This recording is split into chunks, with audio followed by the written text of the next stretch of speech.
ধরুন। কি হলো, ধরুন? কিন্তু এটা যে আপনার জন্মদিনের সামান্য একটা উপহার। ক্ষমা করবেন, যে মানুষটা আমার বাবার মৃত্যুর জন্য দায়ী তার থেকে ফুল তো দূরে থাক, জন্মদিনের শুভেচ্ছাটুকুও আমি নিতে পারবো না। আর এই কথাটা তো সকালেই আমি আপনাকে বলে দিয়েছিলাম যে আপনি আমাকে জন্মদিনে কোনো রকম শুভেচ্ছা জানাবেন না। তারপরেও আপনি কথা শোনেন না কেন বলুন তো? অদ্ভুত মানুষ আপনি। প্লিজ বানি, আপনি প্লিজ আমার কথাটা শুনুন। আজকে একটা স্পেশাল দিন আপনার, আপনি প্লিজ উপহারটা গ্রহণ করুন। আর আজকে স্পেশাল দিনে আপনি আমাকে প্লিজ একবার সুযোগ দিন সত্যিটা বলার।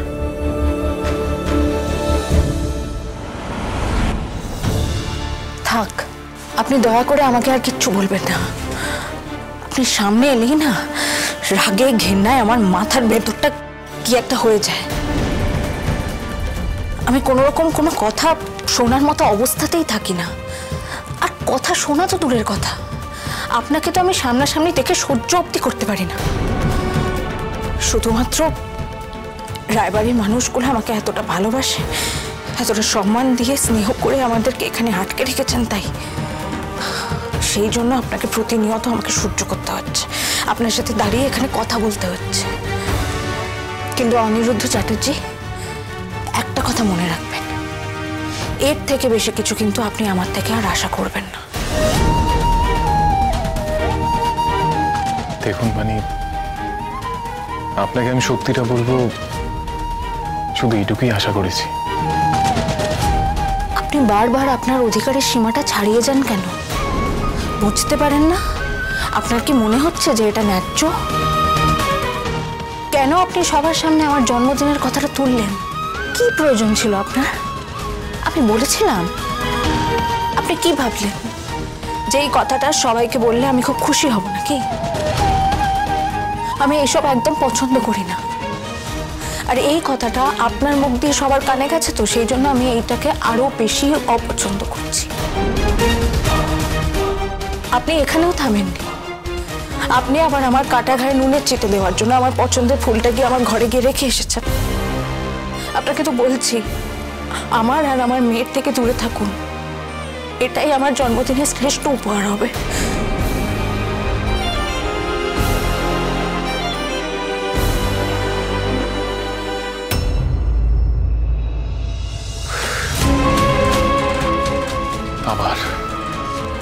আবার বানি আমাকে ভুল বুঝলো। আমি কিছুতেই ওকে ঠিকটা বোঝাতেই পারছি না। আমি যত ঠিক করার চেষ্টা করছি তত ব্যাপারটা আরো। কি করব? ও মনের ভেতর থেকে আমার প্রতি এই রাগ ঘৃণা কি করে দূর করবো কিছুই বুঝতে পারছি না। ও কবে বুঝবে আমি সম্পূর্ণ নির্দোষ?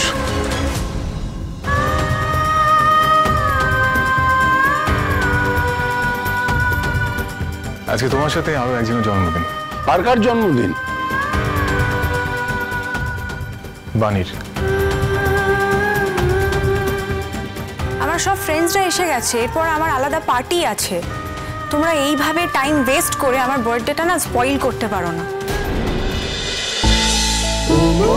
ও মোর দরদিয়া, সোম থেকে রবি প্রতিদিন সন্ধ্যে ৭টায় স্টার জলসায় ও জিও হটস্টারে।